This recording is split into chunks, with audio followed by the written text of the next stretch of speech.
The Trump administration is reportedly increasingly considering military options to solve North Korea, according to a former CIA official. Military options are increasing, not decreasing in Washington, D.C., Bruce Klingner, a former CIA Deputy Division Chief for Korea and a senior research fellow for Northeast Asia at the Conservative Heritage Foundation, revealed Thursday at a public roundtable at the Korea Society in New York, UPI's Elizabeth Shim reports. The probability of a military option is not zero, he explained, adding that there are discussions inside the government about 5 options to solve North Korea in 18 months. Klingner suggested that a major provocation, such as a far-reaching intercontinental ballistic missile test, could push the administration to take a more forceful approach to the problem. North Korea has recently threatened that it might test a hydrogen bomb in the Pacific or shoot down American military aircraft that fly too close. Klingner suggests that a nuclear airburst is over the top and, therefore, extremely unlikely. "I am pretty sure they're going to do an ICBM test," Klingner explained.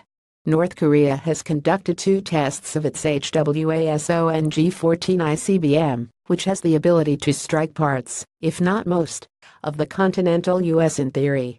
In both tests, the rogue regime fired the missiles on a lofted trajectory, rather than the standard minimal energy trajectory.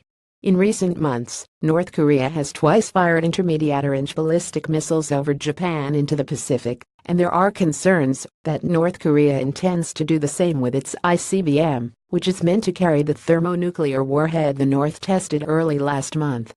While plans for the use of military force existed long before President Donald Trump took office, the military option has become much more commonplace in policy discussions. The president has warned publicly that, if North Korea forces America's hand, the U.S. will totally destroy and devastate North Korea.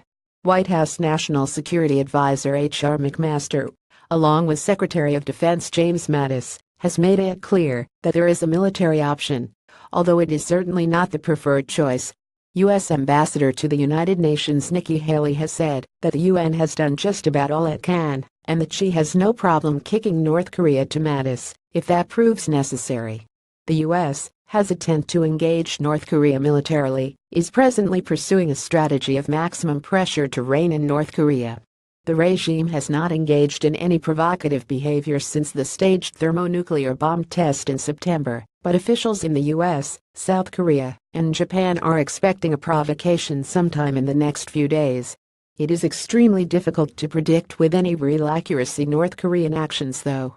If the U.S. moves to apply military force in Korea, the results could be catastrophic. Mattis has said before that, if war breaks out on the peninsula, it will be tragic on an unbelievable scale.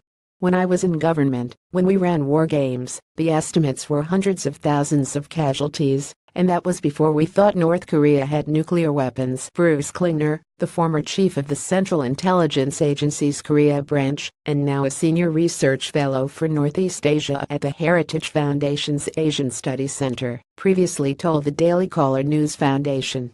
Follow Ryan on Twitter, send tips to email protect@dailycallerNewsFoundation.org.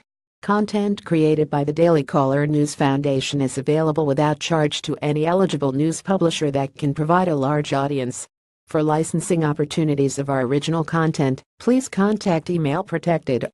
Tags Heritage Foundation North Korea, Trump Administration.